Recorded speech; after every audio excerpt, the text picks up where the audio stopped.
Allow me to address the issues para hindi po tayo malito. Especially po na napaka-importanting araw ang bukas sapagkat maririnig na natin ang katotohanan sa Blue Ribbon Committee. So let's start with a biblical principle. Kung anong itatanim natin, yan ang ating aanihin. Mula sa ating pagkamusmos, di ba? Elementary pa lang, tinuturo sa atin yan. Kung anong ating itatanim, yan ating aanihin. Alala ko pa yung commercial nung 70s. Yung basurang tinapon mo, babalik din sa'yo. So yung commercial na yun, may nagtatapon ng basura, bumaha. Pumasok ulit sa bahay nila yung basura kasama yung baha.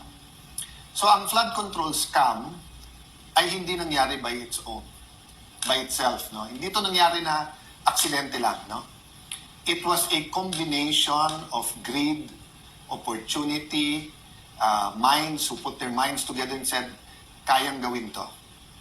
We will not be able to stop corruption in our country until we know the truth, we know how to stop a problem, and we know how to reform. Repentance is part of that.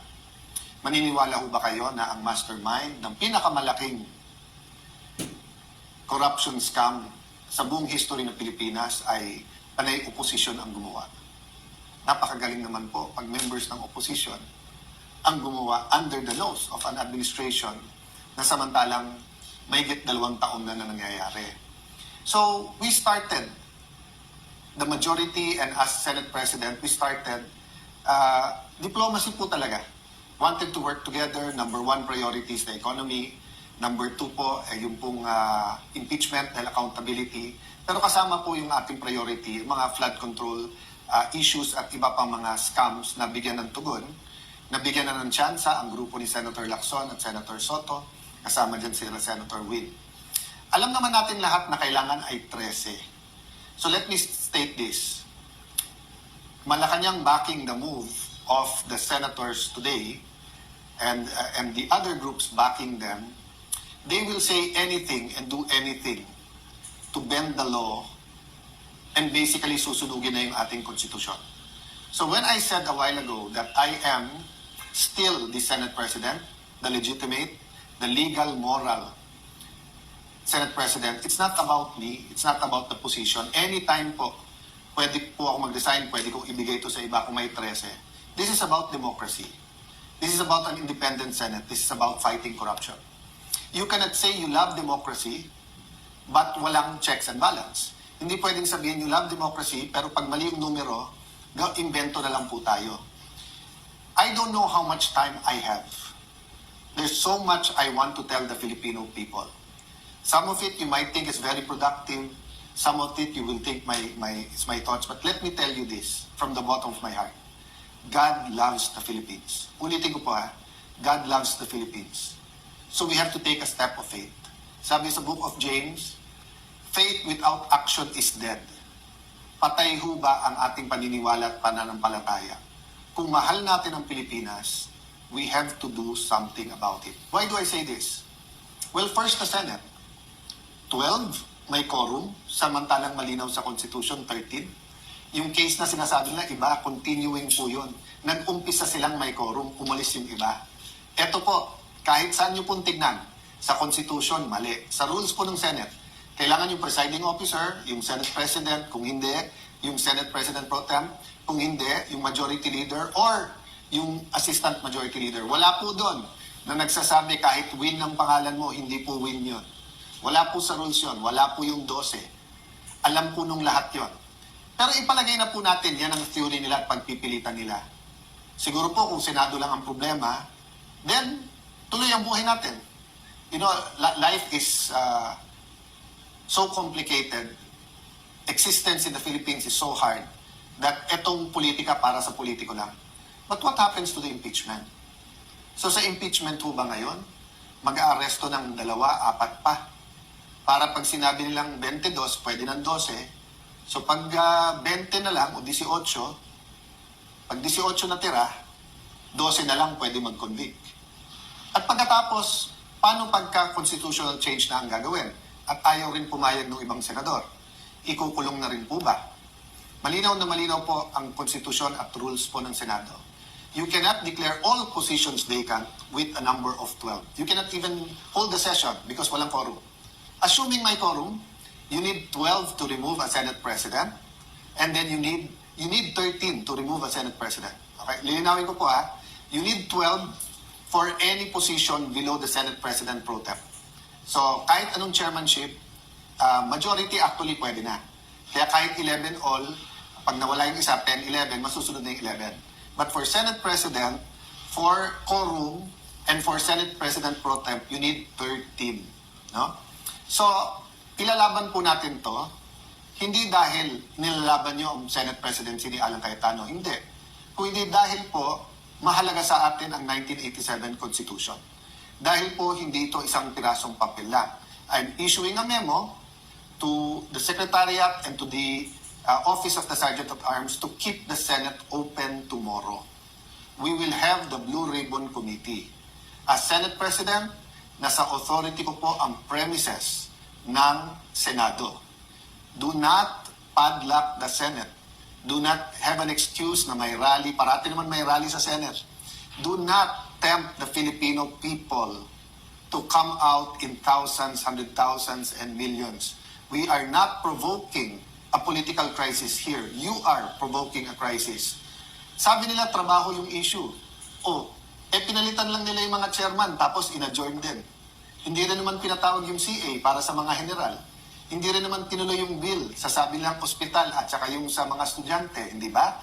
So kitang-kita po kung ano ang kanilang intensyon.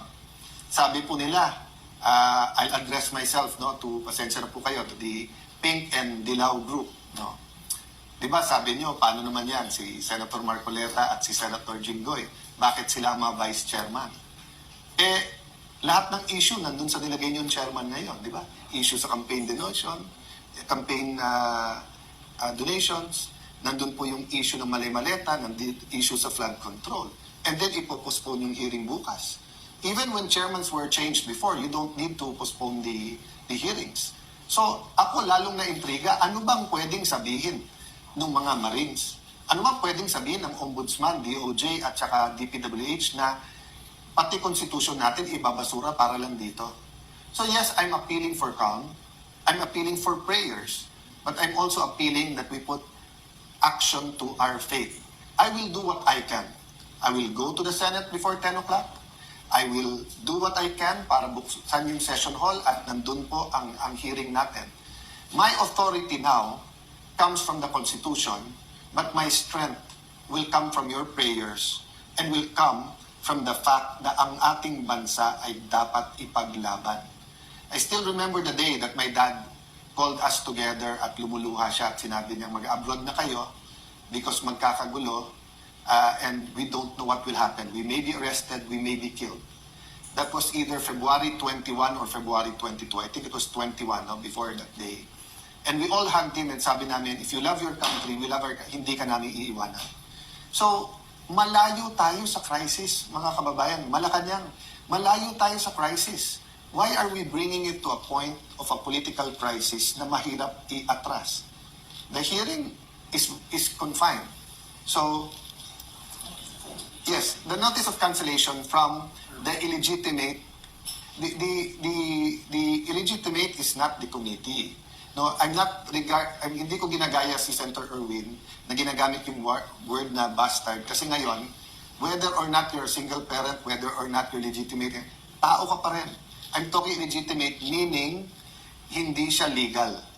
Senator Erwin is not the legal chairperson of the Blue Ribbon Committee. Okay, Senator Pia Cayetano is the chairperson because there was no quorum, there was no session under the law that took place.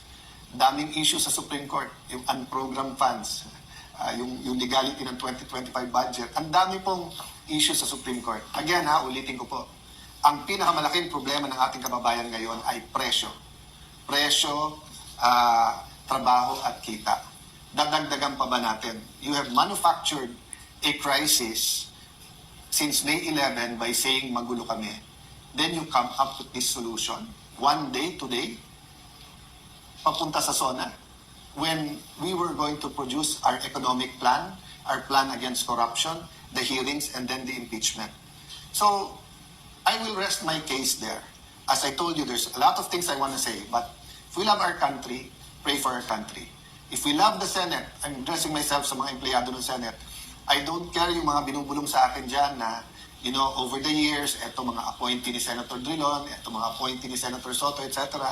I believe that all of you love the Senate. So it's time to speak up, to tell your bosses, whether sila yung nasa majority or minority, we won't stand for this because there's no difference of padlocking the Senate during martial law sa ginagawa ngayon na pinupunit, binubura, binabasura, sinusunog ang ating Philippine Constitution. Again po Alan Cayetano is not the issue here. My Senate presidency is not an issue there. I told you from the start, I'm the walking dead. Walking dead as Senate President. Ano ibig sabihin? Anytime yung hatol na tanggalin sa akin. But ang problema po, ine-escalate nila. So I really hope po that this is not about impeachment, this is not about changing the Constitution. Nakakapagtaka po, no, yung pagka-execute, biglang sasabihin na ng House of Representatives na kinikilala si Senator Witt, sinasabi na ng Malacanang. Diba? I mean, guys, res ipsa loquitur. Diba? I won't elaborate. Kayo na I won't use the words to describe what's coming now. Why? Because you are as intelligent as I am. You are as patriotic as I am. The question lang is, what are we going to do about it? Pray for us. Pray for Senator Marcoleta. Pray dun sa natira sa majority because paglalaban natin ang ating bansa. God bless you all. Good night po sa inyo lahat.